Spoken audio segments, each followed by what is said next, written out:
Human enhancement technologies are being researched into ways in which we can change the very nature of us as humans, and this has important impacts on soldiers and the ways in which we fight wars.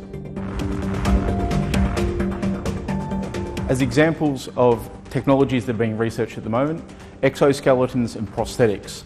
These involve adding mechanical means or new limbs to amputees and others to increase their strength and endurance, such as the Tactical Assault Light Operator Suit. We have cognitive enhancements. These involve pharmaceuticals, brain stimulation, electronic brain stimulation and other means to reduce the need for sleep and increase the capacity to operate under stress. There's also some interest in changing nutrition and eating.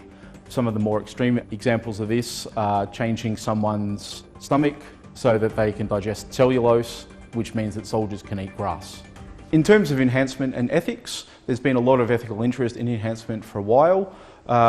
Some of the general concerns that people have around enhancement are changing our very nature as humans. If we enhance ourselves such that we're no longer the same as we are now, are we still human?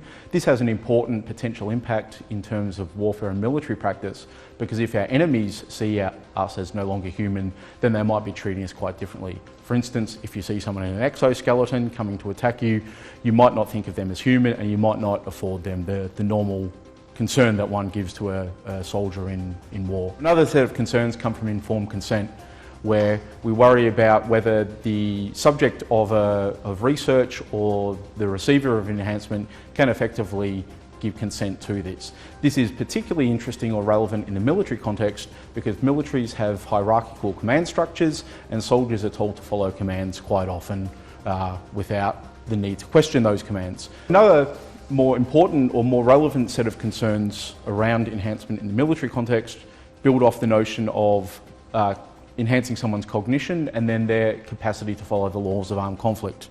Because if you change the way someone thinks, this can also change the way in which they follow or how they follow the laws of armed conflict, and this is of course quite important.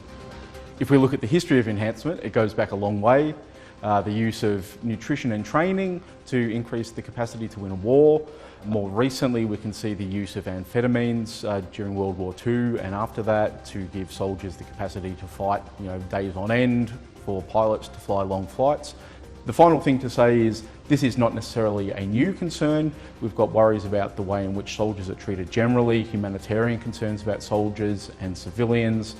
What these new enhancement technologies do is shine a new light on these existing concerns and also force us to think about the ways in which we use new technologies and the research conducted around them.